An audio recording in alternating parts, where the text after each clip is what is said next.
আজকে আসলে একটা রেগুলেশন হয়েছে, members need to come up with their own vision and we are just going to help them to implement their vision.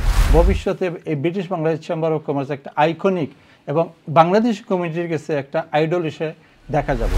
এই সংগঠন থেকে আমি দেওয়ার চাইতে আমি মনে করি আমার কর্মীদের দেওয়ার অনেক জায়গা রয়েছে। সে কিন্তু একটা কম্বাইন্ড ভয়েস হলো, এই ভয়েসটা হলো যে voice of the business community. আমি ফার্স্ট অফ অল সেন্ট্রাল কমিটিকে ধন্যবাদ জানাই আজকের একটা অনাড়ম্বর পরিবেশে ইস্ট অফ ইংল্যান্ডের আজকের এই রিজন ডিক্লারেশনের জন্য প্রেসিডেন্ট, সেক্রেটারি এবং ফর্মার প্রেসিডেন্ট সহ নেতৃবৃন্দর কাছে কৃতজ্ঞতা প্রকাশ। আসলে আমার দৃষ্টিকোণ থেকে British Bangladesh chamber of commerce একটা শক্তিশালী সংগঠন। এই সংগঠন থেকে আমি দেওয়ার চাইতে আমি মনে করি আমার কর্মীদের দেওয়ার অনেক জায়গা রয়েছে। আমি চাই তাদেরকে নিয়ে যারা এই সংগঠনের সাথে সম্পৃক্ততা করবেন তাদেরকে নিয়ে আগামী দিনে প্রজন্মকেদেরকে কীভাবে আকৃষ্ট করা যায়, তাদেরকে নিয়ে কিভাবে আগামী দিনের উদ্যোক্তা তৈরি করা যায়, এই সংগঠনকে আমি ধন্যবাদ জানাই। তারা আমাকে এই সুযোগ করে দিয়েছেন আমি এই কাজ করার জন্য। অবভিয়াসলি এটা একটা বিজনেস সংগঠন। এই অত্র এলাকায় ইস্ট অফ ইংল্যান্ডে যথেষ্ট বিজনেসম্যান রয়েছেন বিভিন্ন সেক্টরে। আমরা তাদেরকে নিয়ে, এই বিজনেসম্যানদেরকে নিয়ে ঐক্যবদ্ধভাবে আগামী দিনগুলিতে কীভাবে বিজনেসের উন্নয়নের জন্য কাজ করতে পারি তাদেরকে নিয়ে আমরা তাদের মতামতের ভিত্তিতে আমরা ইনশাআল্লাহ কাজ করব। আপনারা নিশ্চয়ই জানেন British Bangladesh chamber of commerce আমাদের ইউনাইটেড কিংডমের প্রতিটি জায়গায় আমরা আগামীতে এই ধরনের রিজনাল করার জন্য বোর্ড অনুমতি দিয়েছে। আমাদের 10টা রিজন হবে আগামীতে। আজকে আমরা চতুর্থ আমরা এই যে আপনার এই প্রোগ্রামটা আমরা করলাম লুটনে ইস্ট অফ ইংল্যান্ড এই রিজনটা, এখানে যিনিকে আমরা দায়িত্বে দিয়েছি প্রেসিডেন্ট হিসাবে, উনি একজন ডাইনামিক, ওনাকে সবাই চিনেন, শানুর খান সাহেব। ওনার এই এরিয়াতে আমরা আজকে এসে দেখলাম ওনার প্রতি যে এখানে বিজনেস কমিউনিটি যারা আছে সবাই যে ভালোবাসা দেয়।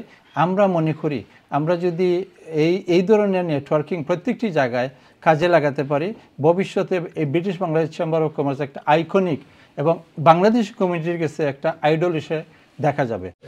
আমরা পলিসি হলো যে একটা মানুষের বডিতে যেভাবে বিভিন্ন অর্গান থাকে, ঠিক একটা অর্গানাইজেশনের মধ্যে বিভিন্ন অর্গান থাকে, সেই অর্গানের নাম হলো রিজিয়ন।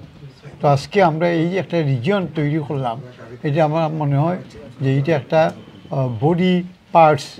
এবং আগে এই রিজিয়নের যত ব্যবসায়ী ছিলেন ওনারা কিন্তু তাদের নিজস্ব একটা ভয়েস ছিল, কিন্তু আজকে কিন্তু একটা কম্বাইন্ড ভয়েস হলো, এই ভয়েসটা হলো যে voice of the business community.